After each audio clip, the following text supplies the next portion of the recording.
Good morning, everyone. Thank you for joining us on this session. It is the first from the series of talks with leaders that I will lead. And now and today we will talk with Paweł Chorąży from BGK, Polish Development Bank, the Managing Director of EU funds. BGK is a manager of the National Social Entrepreneurship Fund, and this is the social economy and financing of it is the focus of today's conversation. So I would like to start with you, Paweł, to describe the landscape of social economy in Poland and the role that BGK is playing to support this sector. Okay, thank you very much, Nina. Good morning to everyone. As you have said, I represent Polish Development Bank, and our role is quite a special one in the ecosystem of financial institutions in Poland. And what we also do. Our main mission is to support social economic development of Poland in a sustainable way. So this is the main reason we also deal with social economy.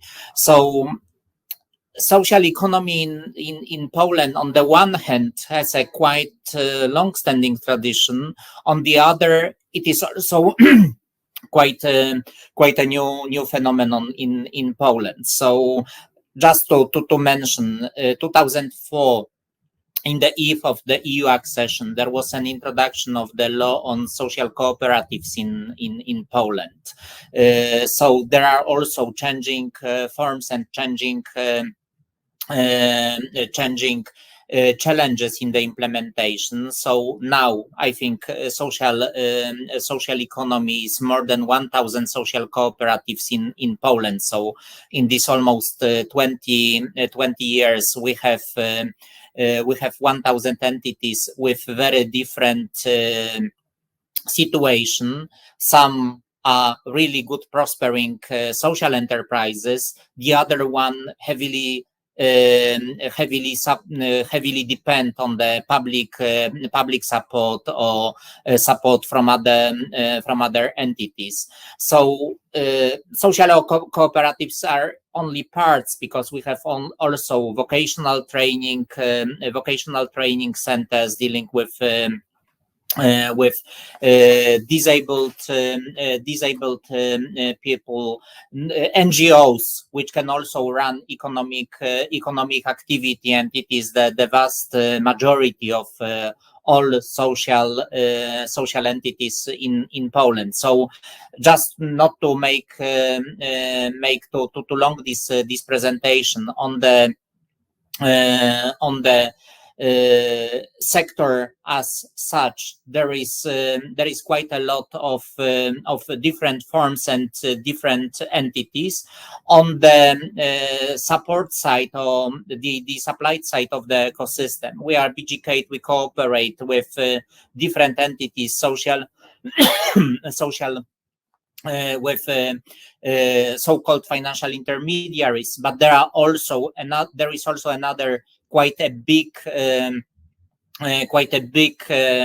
network of so-called OVES entities supporting social economy, mainly with advisory services, which is also supported by EU funds, and also a lot of people who are interested in supporting social economy, such as different umbrellas which have been created in the course of time.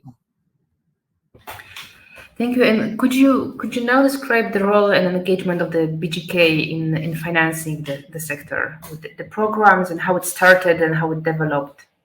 Okay, so as many so-called new EU member states, the word new is a little bit obsolete after 20 years, but maybe the better notion is to say that we are convergence countries. So we heavily depended on EU support in this area.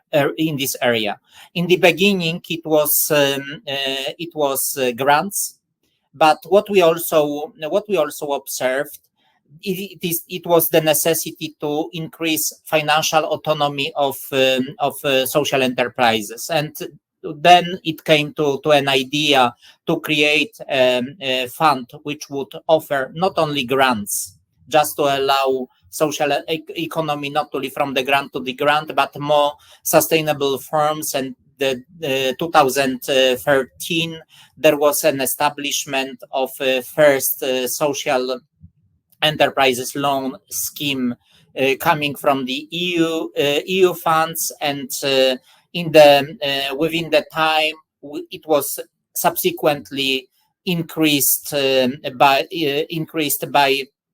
by programs designed and designed by Polish authorities and accepted by the European Commission. So just to mention some numbers, now we have more than 110 million euros at our disposal. It is money which was so-called pure EU money, but also revolved legacy funds we can use for social economy. And that's interesting. And to what extent you in the social economy, in financing social economy, you include SMEs, and to what extent like the social enterprises? And are there the same instruments that are designed for them, or are they different? So the scheme for social enterprises is separated from SME support. So it's very special. Special scheme dealing with and allowing access to the entities which are defined under Polish law as social economy entities. So which is mainly NGOs, social cooperatives, and other forms I have mentioned at the beginning of our talk. Mm-hmm. And is there from experience the difference in approach, or how to assess this organizations when we're giving them the financial support, the loans? So is there a different approach towards them? I think the first thing to mention is that the traditional Polish banking sector did not recognize them as clients. So that was the first and ultimate need to create something special. So what we see once working with social economy, it is the necessity not only to assess let's say bankability of the project, whether it can be used or not, revolving funds, but also social aspects, and also taking into account specific legal and organizational form they deal with. And as such, it was not possible through traditional banking channels. So what we also see as one of the important aspects, it is also educational, because in many times when what we see with our financing partners, which provide loans to the social enterprises on our behalf, it is the necessity to work with the entity to fine-tune the project, to define its goals. So sometimes there are very good ideas, but it is it is necessary to substantialize, to create a business case in many situations. So typical business things which are not so obvious for social entities. So just to make just it is also to, let's say, to join two goals: social and economic. This is often mentioned that the social economy entities or the NGOs, that they lack this this mindset, investment mindset, or the business mindset, so that the investments should go hand in hand with the education. But I wonder, from the experience of BGK, what worked, what kind of instruments worked pretty well, and where there were some challenges? I think loans, they were at the beginning, before the scheme had been created.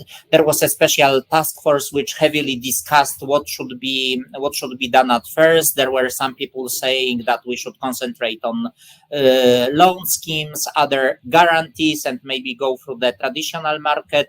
The decision was taken that we go into loans, and I must say that with a joy that it was the right idea. So what we see is growing number of social enterprises coming and taking and also repaying loans. Of course, they are at preferential rates, but it was also the idea we had from the very beginning. I would say there are some problems with more sophisticated tools. So there were some efforts in Poland, for example, to experiment with social venture capital, with guarantee schemes. So it is not so. It is not an obvious success as it is in the case of loan schemes, but it is also very important for different institutions in the ecosystem to collect ideas and to improve the system. But what I would like to say also, that there are very different levels of developments of specific social enterprises, and as I say about, for example, education.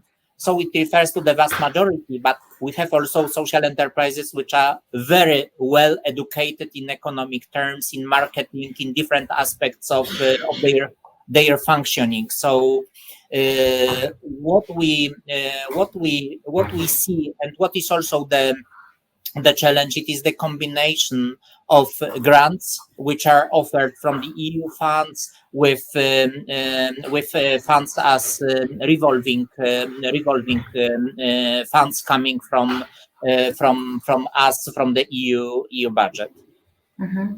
So do you think is there somehow the comprehensive answer towards the fact that there is a different stage of development of the social economy actors? Are there different tools already designed, like in an organized way, or this is just that the knowledge that it is like this, but it's not addressed yet? How would you say that?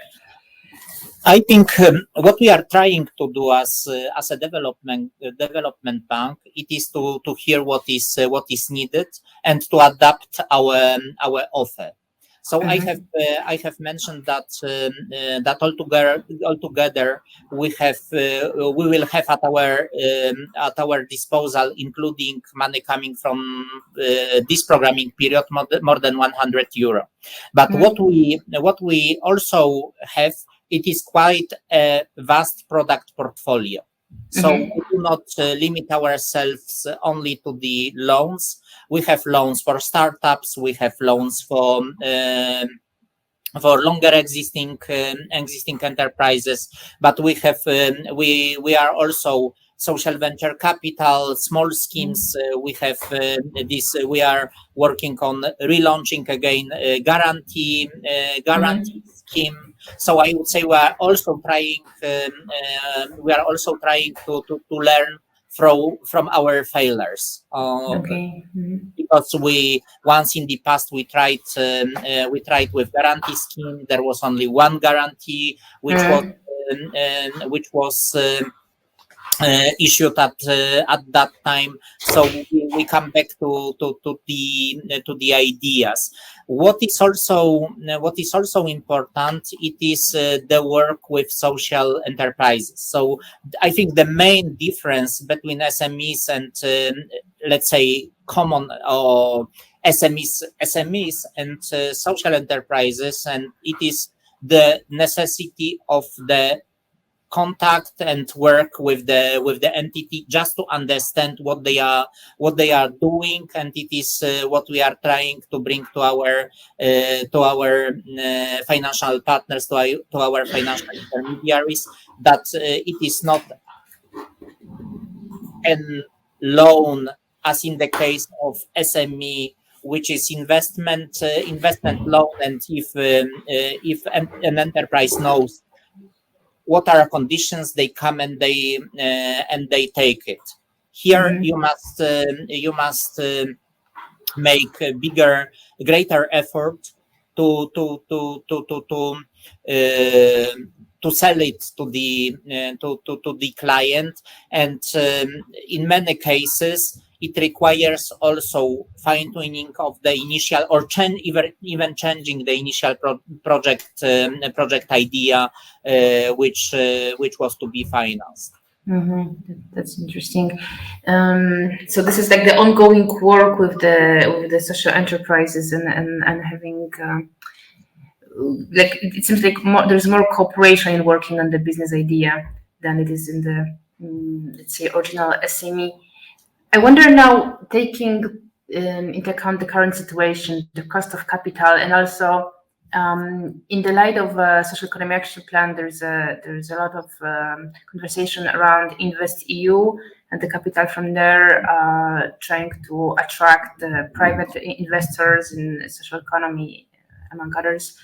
I wonder which source of funding you think are the most appropriate and fitting the most of the needs of the social economy in our region versus maybe the old Europe. So if you could elaborate on that.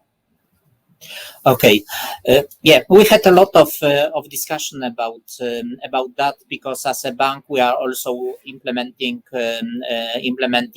partner for InvestEU. We passed so-called pillar assessment, so we thought about it. But in the end, the response is quite obvious. So if we have the choice between cohesion policy funds and InvestEU, we opt for cohesion policy, because we get capital. We can offer at very preferential rate, even 0%. In case of the InvestEU, it is just decreasing risk and cost of risk, which is not very well working. I would say in case of Poland. So we tried also to identify some niches, maybe for bigger enterprises, but in the end we always came back to the conclusion that creating financial mechanism, financial instruments through EU cohesion policy is much more attractive for our clients. Would that be also somehow this lesson or this knowledge would you think would be something to share with other countries in the region? Like, how the experience from BGK would be translated, or could encourage other development banks, other countries to get involved in this area. I think the good idea was that we started with EU cohesion programs, even if it is sometimes very challenging in terms of red tape or bureaucracy. But what we have now, we have a lot of money which is already revolved and which can be reused as so-called national money. So with time, we can also create more challenging, more demanding instruments without EU eligibility limitations. So, for example, guarantees or guarantees connected with public procurement. So, instruments which cannot be financed through EU funds can be developed as a portfolio with recycled money. So, for example, liquidity loans. There was an exception during COVID time, but as a rule, we cannot finance liquidity as a main goal. With the use of recycled funds, we can do it. So I think this approach allow us to create more comprehensive portfolio. I think what is also very very needed, it is a constant dialogue with stakeholders on the other side. So it is very much different as a bank. We are, and as a EU fund branch, we operate in many areas. But I would say here, even if the volume of the money is one of the lowest, we have the most close relations with our stakeholders. So it is not the case of SMEs or thermomodernization or urban regeneration. So schemes we implement here, we are constantly discussing and also trying to include ideas coming from our partners to our activities. I think this idea that this EU recycled fund allow for more creativity, it's a really interesting comment. And as we need to conclude soon, I want to ask you the last question, like very very broad one. I mean, taking into account the current crisis, I mean, there are always crises, but this year it's very special in this regard. How would you project the role of the social economy, the possible role of the social economy, taking into account the situation? I think what we see is the growing awareness in the society as a whole about different social impacts and needs and necessity to act. What I think is a little bit on the other side, it is on the let's say policy makers and policy implementators, it is to respond. Because as we see sometimes, and it is also the Polish context, legislation rules do not catch up with evolution of the sector as such. So sometimes we are quite narrow-minded. Let's put it this way, in seeing what's changing. So it is not only to look at the traditional social economy, but also try to identify new phenomena which are just happening now. So that's the thing.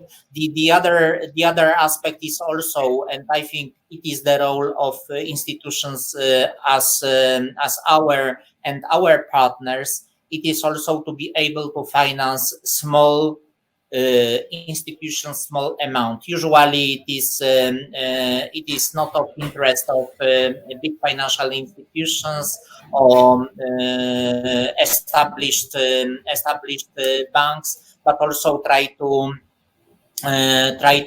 identify and encourage those who are really small and do not have any bank record to be able to operate.